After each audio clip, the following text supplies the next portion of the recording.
कर्पूरिघोरं करुणावतारं संसारसारं भुजगेन्द्रहारं सदा वसन्तं हृदयारविन्दे भवं भवानी सहितं नमामि।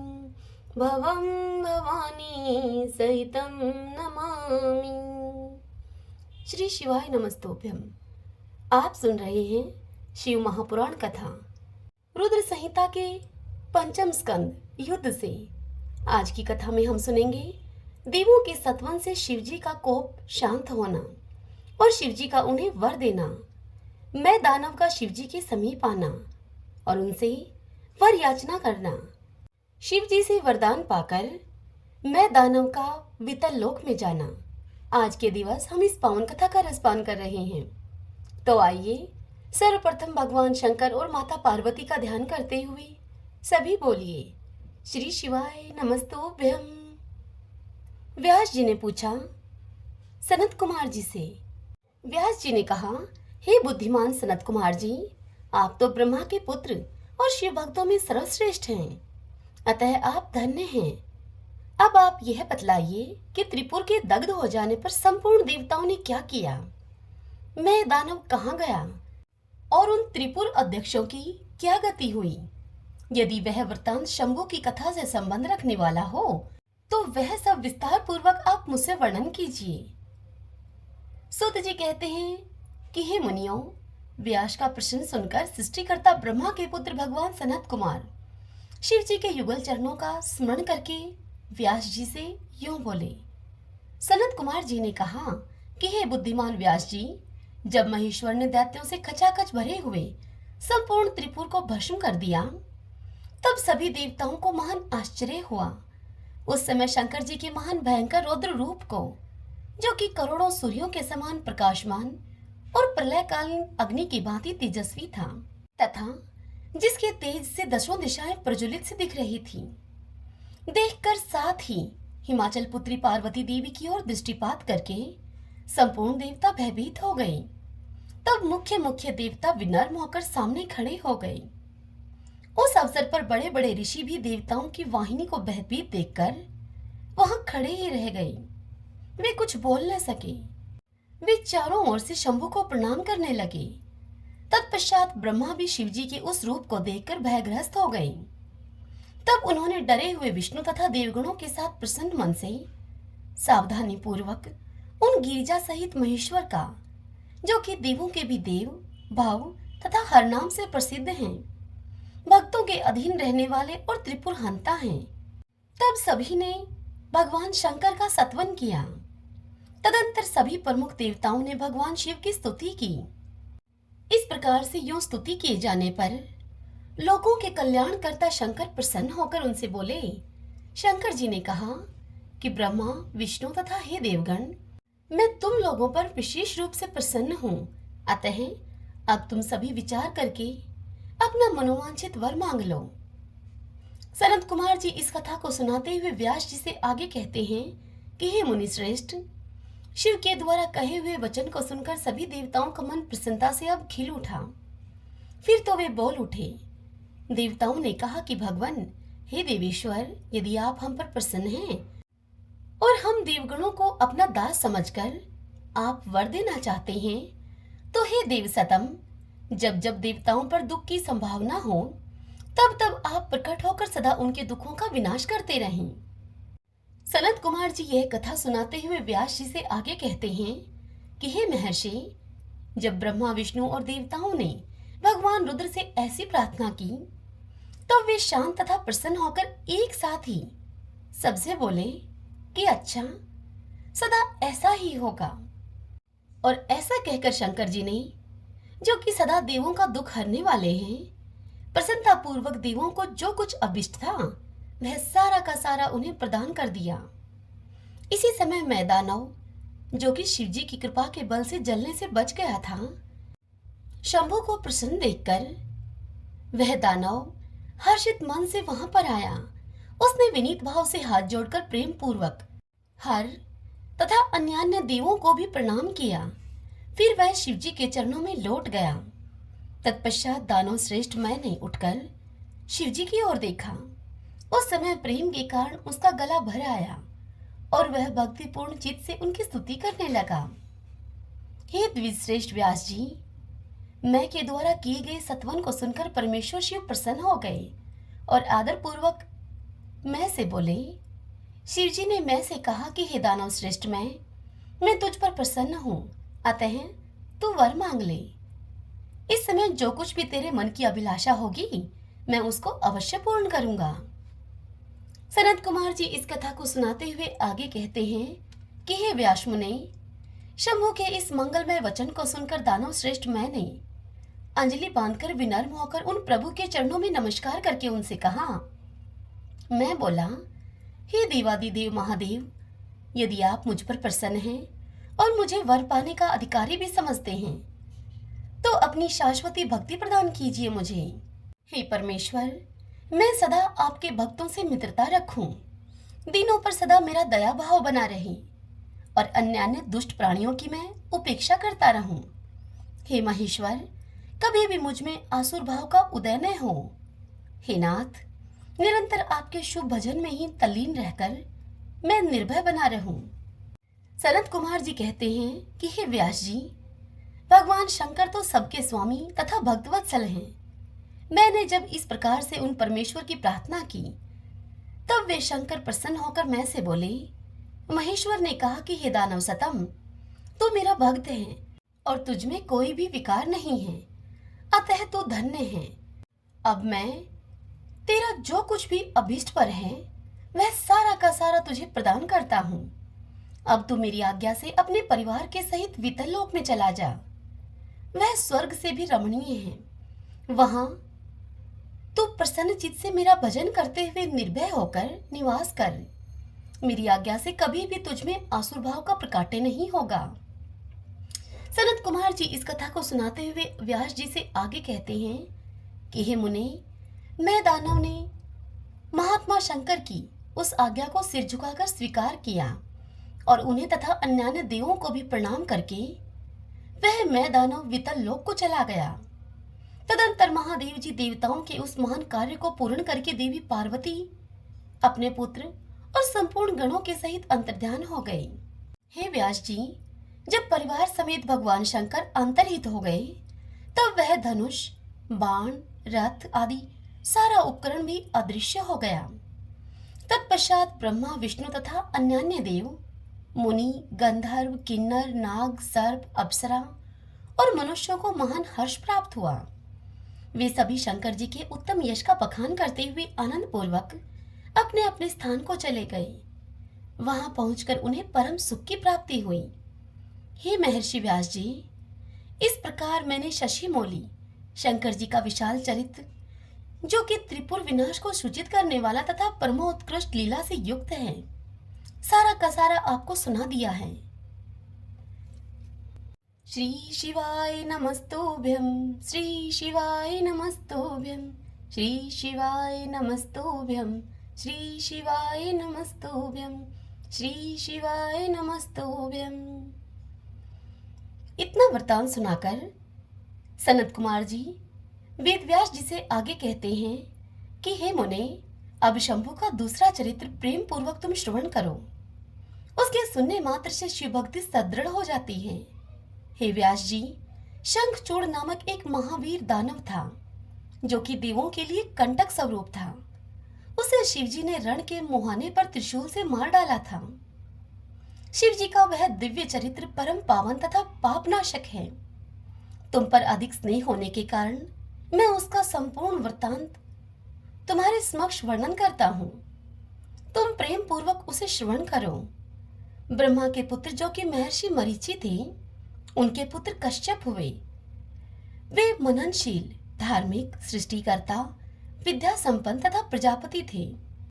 उन पर दक्ष ने प्रसन्न होकर अपनी 13 कन्याओं का विवाह उनके साथ कर दिया। उनकी संतानों का इतना अधिक विस्तार हुआ कि उसका वर्णन करना कठिन है। उन कश्यप पत्नियों में एक का नाम दनु था।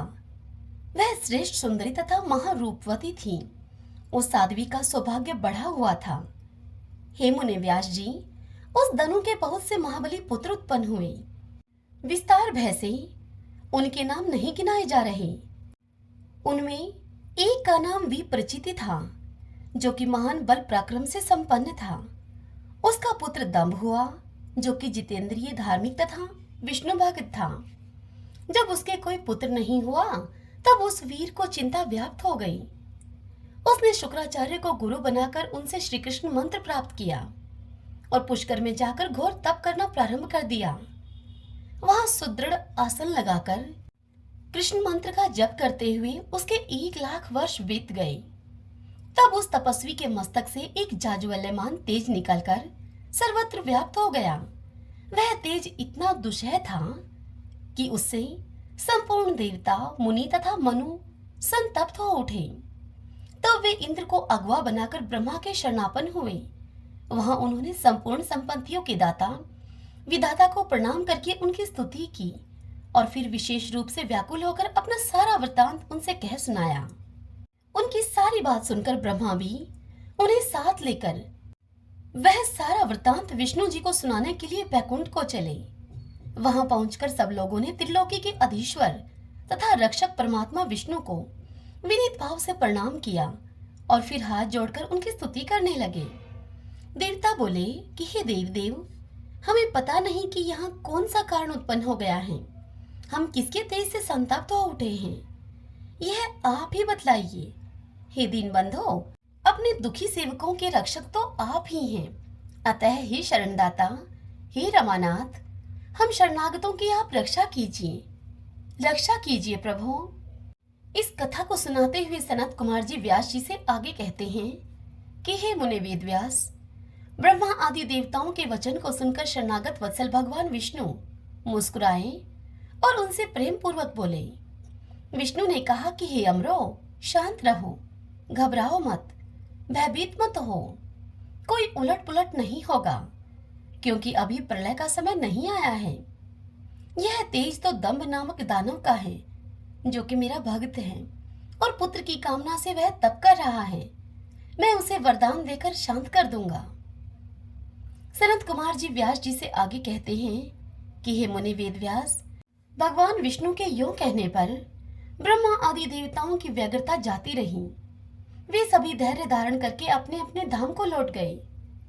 इधर भगवान अच्युत भी वर प्रदान करने के लिए पुष्कर को चल पड़े, जहां पर कि वह दंभ नामक दानव तपस्या कर रहा था। वहां पहुंचने पर श्रीहरि ने अपने मंत्र का जप करने वाले भक्त दंभ को सांत्वना देते हुए मधुर वाणी में उससे कहा कि वर मांग।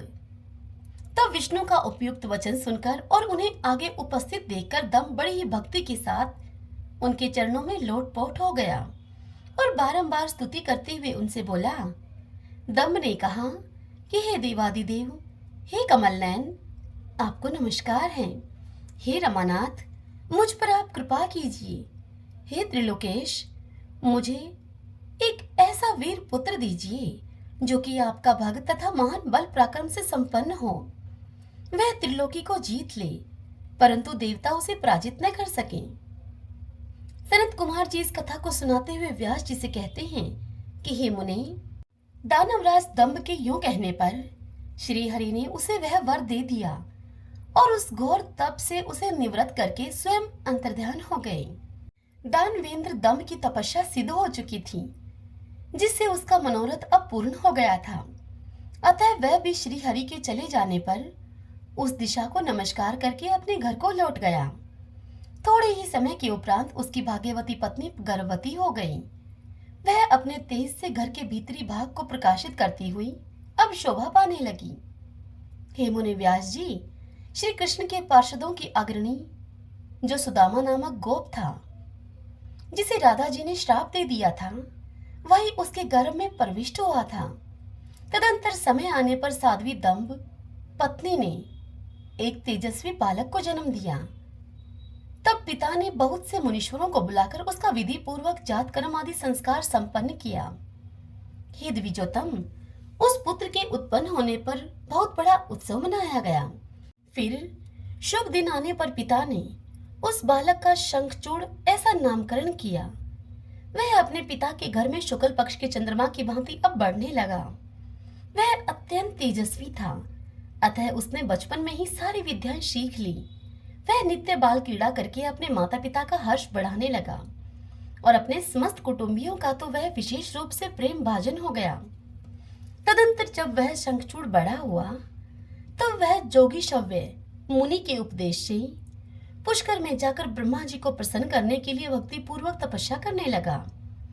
उस समय वह एकाग्र मन होकर अपनी इंद्रियों को काबू में करके गुरुपदिष्ट ब्रह्मा विद्या का जप करता रहा। यूं पुष्कर में तपस्या करते हुए दानवराज शंखचूड़ को वर देने के लिए लोक गुरु एवं ऐश्वर्यशाली ब्रह्मा शीघ्र ही वहां पर पधारे और उस दानवेंद्र से बोले कि वर मांग। ब्रह्मा जी को देखकर उसने अत्यंत नम्रता से उन्हें अभिवादन किया और फिर उत्तम वाणी से उनकी स्तुति की। तत्पश्चात उसने ब्रह्मा से वर मांगते हुए कहा कि भगवान, मैं देवताओं के लिए अजय हो जाऊं। तब ब्रह्मा जी परम प्रसन्न होकर बोले कि तथास्तु, ऐसा ही होगा। फिर उन्होंने शंखचूड़ को वह दिव्य श्री कृष्ण कवच प्रदान किया जो कि जगत के संपूर्ण मंगलों का भी मंगल और सर्वत्र विजय प्रदान करने वाला है। तदंतर ब्रह्मा जी ने उसे आज्ञा दी कि तुम बद्रीवन को जाओ। वहीं धर्मध्वज की कन्या तुलसी सकाम भाव से तपस्या कर रही है। वहां जाकर तुम उसके साथ विवाह कर लो। यों कहकर ब्रह्मा जी उसी क्षण उसके सामने ही तुरंत अंतर्ध्यान हो गए। तब तपः सिद्ध शंखचूड़ ने भी, जिसके सारे मनोरथ तपोबल से अब पूर्ण हो चुके थे और मुख पर प्रसन्नता खेल रही थी, उसने पुष्कर में ही उस जगत के मंगलों के भी मंगल स्वरूप कवच को अपने गले में बांध लिया और ब्रह्मा की आज्ञा के अनुसार वह तत्काल ही बद्रिकाश्रम को चल पड़ा। वहां दानव शंखचूड़ सहसा उस स्थान पर जा पहुंचा जहां पर की धर्मध्वज की पुत्री तुलसी तपस्या कर रही थी। सुंदरी तुलसी का वह रूप अत्यंत कमनीय और मनोहर था। वह उत्तम शील से संपन्न थी। उस सती तुलसी को देखकर शंखचूड़ उसके समीप ही ठहर गया और मधुर वाणी में उससे बोला। शंखचूड़ ने तुलसी से कहा कि सुंदरी, तुम कौन हो? किसकी पुत्री हो? तुम यहाँ चुपचाप बैठकर क्या कर रही हो? यह सारा रहस्य मुझे बतलाओ। सनत कुमार जी इस कथा का श्रवण कराते हुए व्यास जी से कहते हैं कि हे मुने, शंखचूड़ के ये सकाम वचन सुनकर तुलसी ने उससे कहा। तुलसी बोली कि मैं धर्मध्वज की तपस्विनी कन्या हूँ और यहाँ तपोवन में तप कर रही हूँ। आप कौन हैं? सुखपूर्वक अपने अभिष्ट स्थान को चले जाइए, क्योंकि नारी जाति ब्रह्मा आदि को भी मोह में डाल देने वाली होती है। यह विष तुल्य, निंदनीय, दोष उत्पन्न करने वाली, माया रूपणी तथा विचारशीलों को भी श्रृंखला के समान जकड़ लेने वाली होती है। सनत कुमार जी व्यास जी को इस कथा को सुनाते हुए आगे कहते हैं कि हे महर्षि, तुलसी जब इस प्रकार रस भरी बातें कहकर चुप हो गई, तब उसे मुस्कुराती हुई देखकर शंखचूड़ ने भी कहना आरंभ किया। शंखचूड़ तुलसी से बोला कि देवी, तुमने जो बात कही है वह सारी की सारी मिथ्या हो, ऐसी बात नहीं है। उसमें कुछ सत्य है और कुछ असत्य भी है। इसका विवरण मुझसे सुनो तुम। हे शोभने, जगत में जितनी पतिव्रता नारियां हैं उनमें तुम अग्रणी हो।